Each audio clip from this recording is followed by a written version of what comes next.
Hi everyone! Today I'm going to be discussing a subject that is pathetically close to my heart. Words that really annoy me.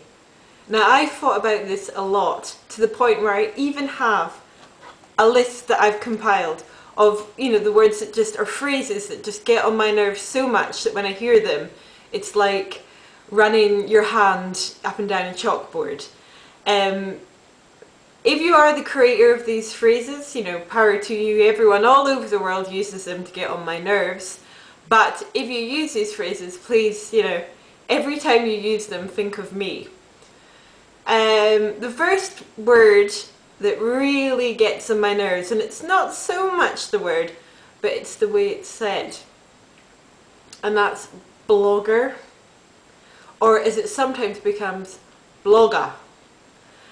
It's a line in one of Rihanna's songs. I think it's So Hard, I think it's, what it's called, but she asks what her bloggers are at, and there's something about the way she says it that reignites my sort of fury of the existence of the phrase.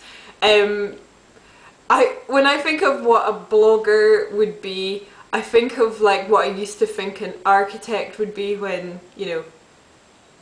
when I was younger, the sort of idea of the skinny, crisp, trendy person with glasses, like the woman from not How to Look Good Naked, the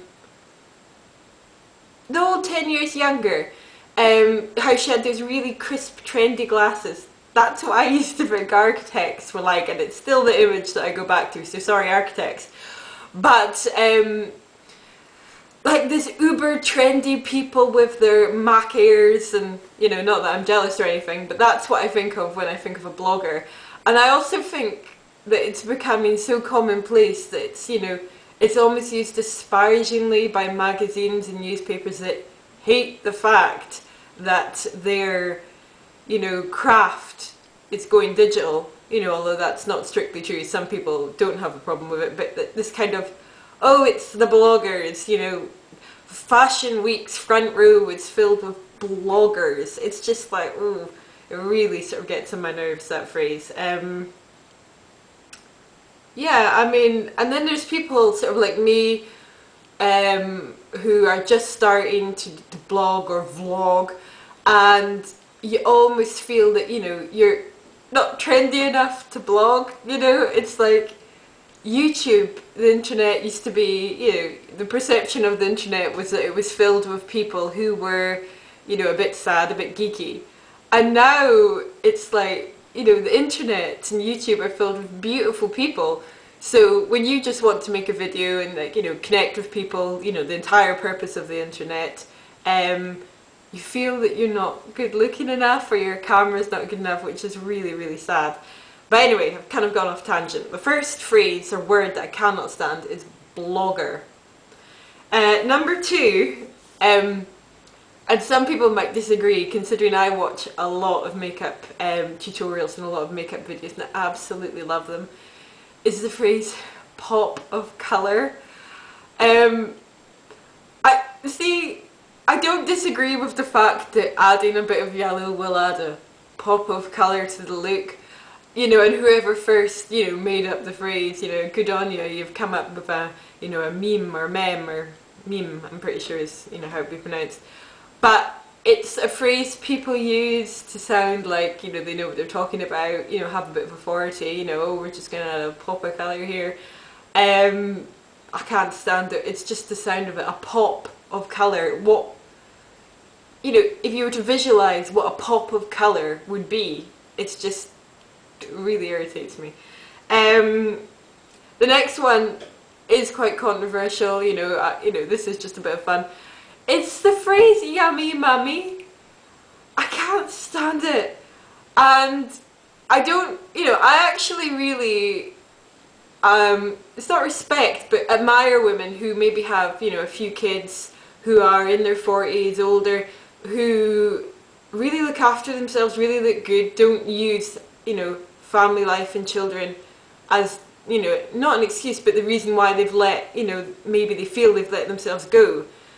But, you know, so I'm really actually admire people who are like, you know, take good care of themselves and look good and want to, you know, still be an attractive person outside of the concept of them being a mother.